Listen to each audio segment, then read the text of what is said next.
राजकीय पक्षांना बंद पुकारण्याची परवानगी नसल्याची माहिती याचिकाकर्ते गुणरत्न सदावर्तेंनी दिली आहे। त्याचबरोबर कोर्टाच्या आदेशानंतर बंद पुकारणं बेकायदेशीर असल्याचंही त्यांनी म्हटलंय।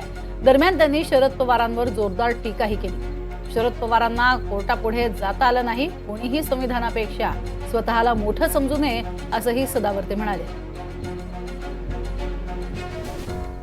शरद पवारांना प्रतिप्रश्न आहे। शरद पवार, तुम्ही जे ट्विट केलंय राष्ट्रवादी काँग्रेसचे वयोवृद्ध पुढारी, तुम्ही काय ट्विट केलंय की माननीय उच्च न्यायालयाने निकाल दिला म्हणून, म्हणजे तुम्ही बेकायदेशीर बंदचं परत समर्थन करताय आणि म्हणताय त्याच्या पुढे जाऊन की आम्हाला मान्य सर्वोच्च न्यायालयात जायला वेळ मिळाला नाही म्हणून। त्याच्यामुळे हे लबाड गोष्टी आहेत।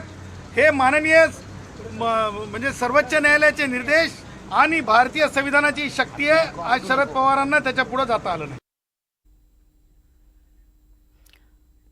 दरम्यान कोर्टानेही काय म्हटलेलं आहे तेही पाहूयात। पक्षाला बंद करण्याची परवानगी नाही। जर कोणी तसा प्रयत्न करत असेल तर त्यांच्यावर कायदेशीर कारवाई करावी।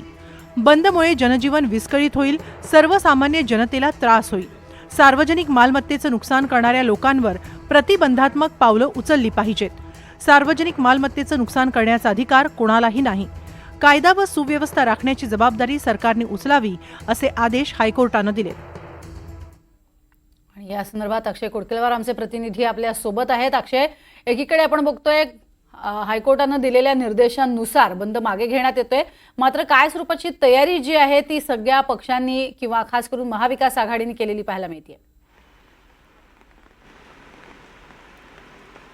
प्रज्ञा, एकूणच आपण जर बघितलं तर सध्या मुंबईच्या रस्त्यांवरती कुठलीही विशेष तयारी असल्याचं चित्र अद्याप तरी आपल्याला बघायला मिळत नाही। कारण ज्यावेळी या बंदला हायकोर्टाने उच्च न्यायालयाने नकार दिला, हा बंद करू नये असे आदेश न्यायालयाकडनं आले, तेव्हापासूनच स्थानिक पोलिसांकडनं जे काय महाविकास आघाडीचे स्थानिक पदाधिकारी होते त्यांना नोटीसी बजावण्यास सुरुवात झाली। यानंतर राष्ट्रवादी शरद पवार पक्ष असेल, शिवसेना असेल, दोन्ही पक्षांनी आपला बंद मागे घेतो असं सांगितलं आणि आता फक्त निषेध आंदोलन होणार आहे। काळ्या फिती आणि झेंडे हातात काळे झेंडे घेऊन, हाताला काळ्या फिती बांधून निषेध आंदोलन केलं जाणार आहे। त्यामुळं त्याची विस्तृत किंवा अशी जय्यत तयारी होतानाचं चित्र आपल्याला बघायला सध्या तरी मिळत नाही। मात्र 11 वाजताच्या सुमारास उद्धव ठाकरे हे स्वतः शिवसेना भवन परिसरामध्ये येतील, दादर परिसरात ज्या ठिकाणी आपण सध्या आहोत, आणि त्या ठिकाणी ते निषेध आंदोलनामध्ये सहभागी होतील।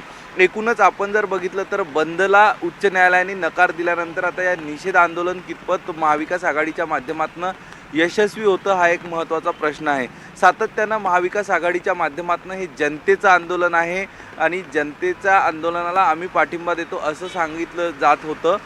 हा बंद देखील जनता पुकारती आहे, जनता संतप्त आहे, जनक्षोभ आहेत आणि यामुळं लोक बंद पाळतील असं सांगितलं जात होतं। मात्र न्यायालयाच्या आदेशानंतर या बंदचं रूपांतर आंदोलनात झालं।